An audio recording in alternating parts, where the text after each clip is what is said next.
Good evening, welcome to another edition of the Parasha Power, brought to you by TorahAnyTime.com.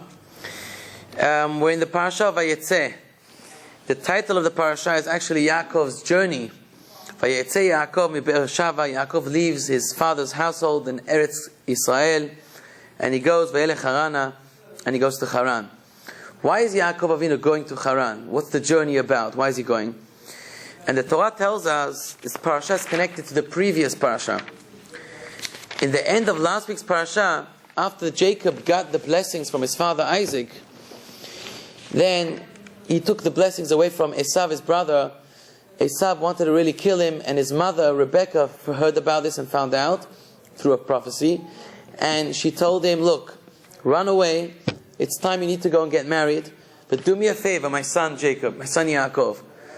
Whatever you do, do not take a girl from the land of Canaan. I want you to go to my homeland. I want you to go to Haran. I want you to go to Ur Kasdim and take a wife from there. And we see that after Yitzchak blessed Yaakov, Yaakov is now going on his journey to find himself a wife. Where is he going? He's not allowed to find a wife from Canaan. He has to go far away, Ur Kasdim, a whole journey to go and get married. We see this is not something new. We see the same thing happened with his grandfather Abraham. When Abraham was telling his son Yitzchak, was telling his servant actually Eliezer to go and find a wife for his son Isaac, he took Eliezer aside and he made him take an oath and he made him swear, and he said to him, Eliezer, whatever you do, don't you dare get a daughter, don't you dare get a wife for my son Isaac from the land of Canaan. Go to my homeland, go to Ur Kasdim, go over there, go to Haran, get a wife from my son Yitzchak from there. So we're seeing that Yitzchak is following on his father's tradition and telling his son Jacob the same thing. Don't take a wife from here where we live, take a wife where I got my wife from the Ur Kasdim. And the question is, all the Chachamim, our sages ask, what is the great deal that Abraham was so particular about getting a wife for his son Isaac from faraway land, from Ur Kasdim, Haran? Isaac, the same thing with his son Jacob. Don't get a wife from here. You have to get a wife from somewhere else. What is the big deal? Because we're not talking about that they're getting wives and women from Yerushalayim, from Bnei Barak, from places where there's places of Torah, places that the women are good. In both places, Canaan, Ur Kasdim, Haran, it's all the same in those days. They all served idols. Abraham himself was brought up in a house of idols. His father, Terah, was the biggest idol merchant ever going. The biggest industry of idols, the seller of idols, was his father Terah. He was brought up in a house of idols. And he's telling Isaac, his son, to go and get a wife from there. And Isaac is telling his son Jacob to go and get a wife from there too, from Haran. What's the difference if you take a wife from Canaan, where they're living now, or Haran, Ur Kasdim? Everybody's selling idols. They're all selling idols. They're all worshipping idols. It's all the same. So there must be some secret about Haran, Ur Kasdim, that we don't know about. And our Chachamim, our sages, tell us a very interesting answer. This is very important, especially people who are looking to get married still, for the singles. You need to know this is a very important piece of advice that we need to take from the Torah. And the Torah is teaching us, yes, you're right. Ur Kasdim is a land of serving idols. Canaan is a land of serving idols. The same garbage in both lands. The same false gods, the same false identities, all the same, you're right. But there's one major difference between them. The land of Canaan, where Abraham was living and Isaac was living, they had a serious problem besides serving idols. What was their problem? Their midot, their character traits, their behavior, their way of life was despicable, was disgusting, was terrible. They didn't have any good character traits. But Ur Kasdim, Haran, where Avraham Avinu's birthplace was, there, even though they served idols, but they had midot tovot. They had inside of them a good character traits. And we know character traits is so important. Like it says, Derech Eretz Kadman Torah. Being a good person, being a good human being, having good character traits, having midot, comes before even the Torah. That's how important it is. The whole book of Bereshit is called Sefer HaYashar. It's called the book of being straight, being honest, having good midot. Why? Because if you look at the stories of Abraham, Yitzchak and Yaakov, who were they dealing with? They were dealing with the Gentiles. And nevertheless, how particular was each one of them? How kind was each one of them to the Gentiles? They're human beings. They're born with the image of God. The Torah is telling us, I'm going to give you the whole book of Bereshit full of stories. Not because the Torah wants to give us stories. It's not a storybook. It's to come and teach us. Before we get to learn the laws of the Torah, we need to go through the first book, Genesis, Bereshit. See how our forefathers, our patriarchs, matriarchs dealt with the Gentiles of the world. See how kind they were to one another. See how honest they were to each other. How honest they were when they dealt in business. See their midot. See their character traits. Learn from that. When you learn from then you can start learning the laws of the Torah.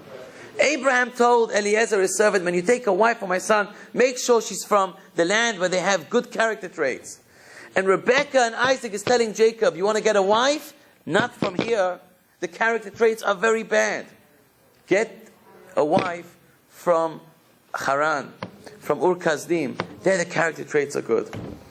When a guy is looking for a girl in today's world, in our society here in America, the first question they always ask is, they ask me, so what does he do? The girls ask me, Rab, so what does he do? They want to know if he's a lawyer, if he's a doctor. It's the first question. I would always think, you see the Torah. It's the first question, first of all. Who is his family? Does he come from a good family? What's his midot like? What's his character traits like? Does he have a good heart? And the same the other way around. Does she have a good heart? What kind of chesed do they do? So important when you're going out dating. These are the questions a guy has to see in a girl, and a girl has to find out in a guy. Check him out. Really check him out. He should check her out. You should find out to see if the girl, in her free time, does any kind of spontaneous chesed. Does she go and do any type of kindness with organizations, with people, with children, with the elderly, with the sick? And the girl needs to find out with the husband too. If that's the track, you're going to have a successful life. That's the secret. Of course, livelihood is important. What you do is important. Parnasah is very important. I'm not saying of course, but I don't think that's the number one on the list. First of all, the midot, the character traits. This is what our forefathers are teaching us. They say over a story, we all have the choice in life. Who we choose, who's our partner in life, it's up to us. But we have to make a good choice. They say over a story of they call him the smart Alec. That when he was in school, he thought that he was the cleverest kid on earth. And he heard that there was a certain rabbi who can answer any one of his questions. So he thought he's going to outsmart this rabbi. So he goes and he travels and he knocks on the rabbi's door. And he comes in, he says, you watch. He tells all his classmates, you watch what I'm going to do to this rabbi. I'm going to break the record. And he asks the rabbi a really difficult question. And the rabbi is thinking and thinking. And the rabbi is saying, I got a good answer. He comes up with a good answer. And the boy says, I lost this time. But I'm going to think of something. I'm going to go back home. I'm going to do my homework. I'm going to do my research. And I'm not going to leave until I get this rabbi out. I have to show him that he doesn't know everything. I know more than him. So he's thinking and thinking. And he says, I got the perfect riddle for the rabbi. Whatever he says, it's a catch-22. Whatever he says, he's going to be wrong. He takes a butterfly and he holds it in his hand. And he's thinking to himself, this is the question I'm going to ask the rabbi. I'm going to ask him, I have a butterfly in my hand. Is it alive or dead?